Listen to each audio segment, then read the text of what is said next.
Welcome to another edition of Dad's Divorce Live. I'm Matt Allen, editor of DadsDivorce.com. Today we're joined by Bennett Litwin, who is the author of Letters to Adam, Diary of a Divorced Dad. It's a collection of letters him and his son exchanged during the years his son grew up while he lived with his mother during the school year. The book touches on creative parenting and how to deal with being a dad who only gets to see his child during the summer months. Bennett, thanks for joining me. Hello. Now, first off, could you provide some background on the book, how it came about, how you were able to save all these letters from all these years?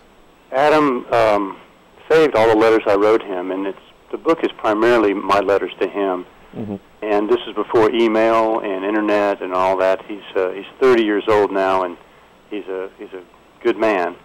And he loved the letters, and I'm just real glad he saved them. His mom was part of that too. She actually was the one who handed them to me a few years ago. And so what made you decide to turn these letters into a book? Well, I liked how Adam turned out, and I loved our relationship, and so I sort of waited until the pudding or the cake was baked, if you will. Right. So I felt like we're very close. We have a great relationship. We've worked together. We play together. And it was important to me. I mean, I had no guide whatsoever as a dad in that situation. I came from a two-parent household, and I wish somebody would have written a book like this for me. It's some really good information, and I learned the hard way with a lot of experimenting and a lot of mistakes, but what you'll see is the mistakes and the successes, and hopefully you can laugh at both of them when you read the book. Now, I've read the book, and it's not just a collection of letters. You also provide some insight and commentary, right? Right. Well, it started off just to be letters, and then my partner in crime, the editor of my book, said, "You want to sell books, don't you?" I said, "That would be great." Yeah. He says, "Well, you know all those stories you tell me," and he's a dad of a couple of young kids, and he says, "You know those stories you tell me about the fun and the escapades you have with your son?" He says, "Those are great. Why don't you tell those too?" So we added some pictures. I told about some of the stories I told Adam live when he was here with me, and the way I explained things, and I think that really is probably the best part of the book. But there's 3 books in one. It's the stories, the letters, and then the pictures, and you could probably read each one and have 3 different experiences. So I just combined them into one book. So how does your son Adam feel about these letters being published for the world to see? It's sort of like having a memory book for everyone to see, not just your family. Well, I asked him. I actually gave him permission to edit the book. He's a lawyer now, so he's used to reading long documents, and this is a lot easier. But he actually loved it because we have something that's really unique, and I got to be mother, father, and he spent so much time with me. Literally, we lived in a one-bedroom apartment for most of his childhood in the summer, and we were together. I took him to work with me, so it's like having a little tag-along brother that I got to teach, and so he loves me, and he's supporting me in it, and he got to change a few things that were a little bit too revealing, but you'll probably see some places where they were borderline, and he says, okay, let's go for it. Yeah, you mentioned taking out some of that stuff, but there still was a lot of really personal information you put in there. So what's it like looking back on sort of having this book about how you raised your kid? What's it like going back and reading all those letters again? Some of it was just magical. It made me cry, it made me laugh, it made me remember. I didn't have to discipline him much, but I only had it to do over the phone and letters. But it was fun. It was great. It was hard to select the ones not to put in, because I wrote them 2 to 3 to 4 times a week. Mm-hmm. So the editing process there, I tried to keep them varied and interesting. Hey Adam, I love you. Here's $20. How many of those are you going to stick in a book? Right. But the fatherly advice, and I wasn't there, and he'd tell me something, or I'd have the phone. This was before unlimited calling too, so the letters were a big part of it. But yeah, he loves it. It was great. It's just a great, the hardest thing I ever did, and the best thing I ever did was be his dad. Mm-hmm. And so if I can help some of these other dads, that's why I wrote the book. It is hard to be a single dad, and it took a while to get his mom and I back on the same page, which is, important.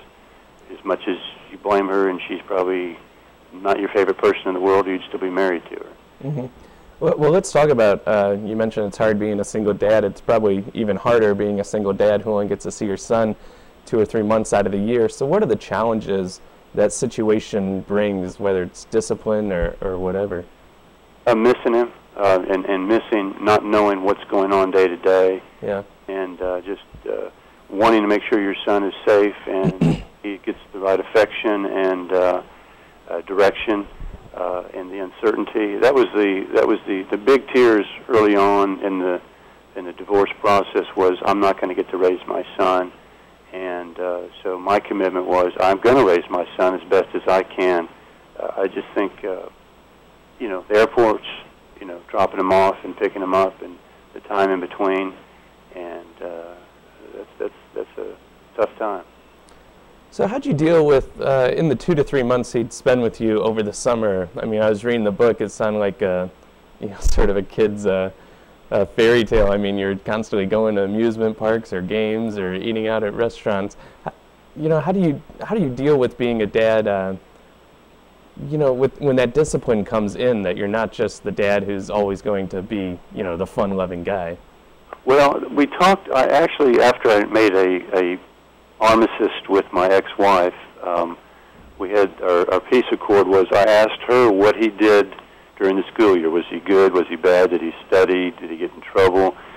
And what do I need to do? I played assistant coach, if you will. Mm-hmm. And she basically said he did his homework. He's got summer reading to do, but he needs to relax more. So that was sort of my assignment in my particular case. I didn't have to do a lot of discipline, but what I did do was I thanked my son for being a good kid, for making good decisions, and letting me be fun dad, because I could be disciplinary dad if that's what he needed. Mm-hmm. But his behavior taught me that that wasn't what he needed, and so I thanked him. I got to be more fun. I got to have a better time. I got to be the camp director as opposed to the prison guard. Right. And that was his choice. And I always empowered him and let him know what you do decides how I'm going to be. So how are we going to play this? And I loved his choices. Yeah, that's great. Well, finally, what advice do you have for newly divorced dads who, are about to begin maybe a similar summer-only parenting time schedule that you had? I would say, this may sound weird, but as best as you can, make peace with your ex, because she's the one that's going to put him on that plane. And there was a couple summers when she didn't want to, but I said, look, that's our deal.